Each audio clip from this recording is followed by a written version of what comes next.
वैसे तो इतिहास के पन्नों में साल के हर दिन घटी ढेरों अच्छी बुरी घटनाएं दर्ज हैं, मगर भारत के इतिहास में 3 मई के नाम पर बहुत सी महत्वपूर्ण घटनाएं दर्ज हैं। ऐसे दिन एक और भारत के सिने जगत में एक महत्वपूर्ण घटना घटी थी जो भारतीय सिनेमा के लिए मील का पत्थर साबित हुई। तो वहीं दूसरी ओर लोकतंत्र का चौथा स्तंभ कहे जाने वाले पत्रकारिता के क्षेत्र में नए आयाम स्थापित किए गए थे।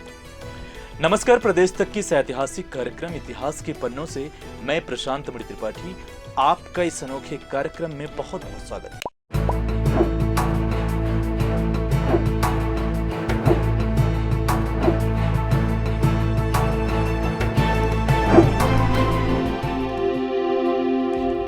इन दिनों देश में आए दिन विपक्षी दलों द्वारा सत्ताधारी पार्टी पर प्रेस की स्वतंत्रता छीनने और उनके अधिकारों के हनन का आरोप लगाए जाते हैं। आज के समय में किसी भी देश की आम जनता के मन में सरकार और प्रशासन के प्रति वही छवि बनती है जो मीडिया द्वारा न्यूज में छापी और दिखाई जाती है। इसीलिए पत्रकारिता को लोकतंत्र का चौथा स्तंभ माना जाता है। लेकिन यहाँ यह समझना भी आवश्यक है कि निष्पक्ष पत्रकारिता ही लोकतंत्र की मजबूती का आधार है, क्योंकि यह लोगों के विचारों को प्रभावित करने या परिवर्तित करने में अहम भूमिका निभाता है। प्रेस और मीडिया किसी भी राजनीतिक दल की सरकार बनाने और गिराने में अहम भूमिका अदा करती है।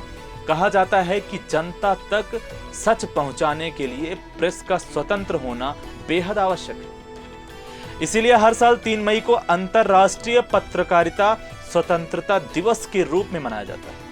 भारत में प्रेस की स्वतंत्रता संविधान के अनुच्छेद 19 में देश की जनता को दिए गए मौलिक अधिकारों के तहत अभिव्यक्ति की आजादी के तहत आती है। जब से रूस यूक्रेन के बीच युद्ध शुरू हुआ है, तब से पूरी दुनिया की नजर भारत पर टिकी है। भारतीय कूटनीति का लोहा पूरी दुनिया ने माना है। भारत दुनिया के उन मुल्कों में शामिल है जहां लोकतांत्रिक व्यवस्था काफी मजबूत है। ऐसे में सवाल उठता है कि आखिर भारत में प्रेस की आजादी के क्या मायने?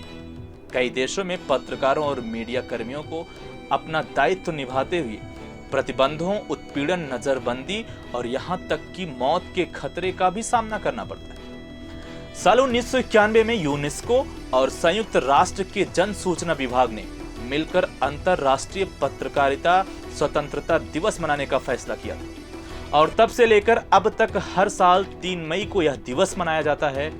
वर्तमान समय में दुनिया काफी बदल चुकी है। अब सूचनाओं का पूरी तरह से आदान प्रदान इंटरनेट के माध्यम से बहुत तेजी से हो पा रहा है।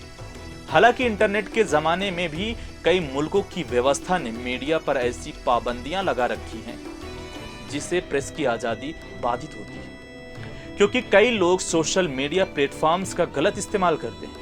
अब अगर बात भारत की करें तो प्रेस की आजादी के मामले में वर्ष 2013 से वर्ष 2021 तक भारत की स्थिति बेहतर हुई।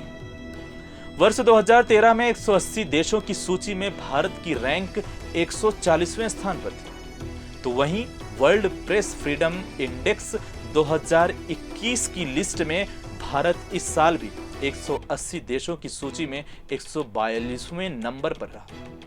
आपको बता दें, इस लिस्ट में बीते कई वर्षों से पहला नाम नॉर्वे देश का है। भारत में सिने जगत के इतिहास में 3 मई का दिन यादगार रहा, क्योंकि इसी दिन भारत की पहली फीचर फिल्म राजा हरिश्चंद्र तत्कालीन बंबई यानी वर्तमान मुंबई में प्रदर्शित हुई। राजा हरिश्चंद्र फिल्म का प्रीमियर ओलंपिया थिएटर मुंबई के कोरोनेशन थिएटर में 21 अप्रैल 1913 को हुआ। आपको ये जानकर हैरानी होगी कि उस समय कोई भी फिल्म, फिर चाहे वे मूक फिल्में हों या शॉर्ट फिल्में, 3-4 दिन से ज्यादा नहीं चलती थी, मगर राजा हरिश्चंद्र पूरे 23 दिनों तक चली थी, जो उस समय एक बड़ा रिकॉर्ड था। इस फिल्म के निर्माण, निर्देशन और स्क्रीन प्ले लिखने की जवाबदारी दादा साहब फाल्के ने निभाई थी। अब अगर बात इस बेहतरीन फिल्म की स्टार कास्ट की करें तो फिल्म के दत्तात्रेय दामोदर दबके ने राजा हरिश्चंद्र और अरड़ा सालुके ने हरिश्चंद्र की पत्नी तारामती की भूमिका निभाई थी। इतना ही नहीं, अरड़ा सालुके एक ऐसे पुरुष थे जिन्हें इस फिल्म के में महिला पात्र निभाना पड़ा था, क्योंकि कोई भी महिला यह किरदार निभाने और फिल्म में काम करने के लिए राजी नहीं हो रही। ये वाकया बेहद नाटकीय है। दरअसल दादा साहब फाल्के ने चाय की दुकान पर काम करने वाले एक वेटर अरला सालुके की नाजुक उंगलियां और चाल ढाल में जनानापन देखा तो 5 रुपए का प्रतिदिन मेहनताना देने का वादा करके अरला को अपनी फिल्म की हीरोइन बना दिया। दादा साहब फाल्के की फिल्म राजा हरिश्चंद्र में एक फिल्म की तमाम खूबियां हैं।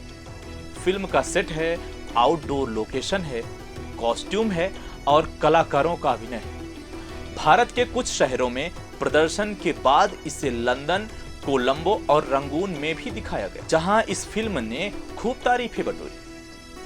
इतिहास के पन्नों से ऐसी ही कई और रोचक जानकारियों के लिए आप जुड़े रहें प्रदेश तक के साथ।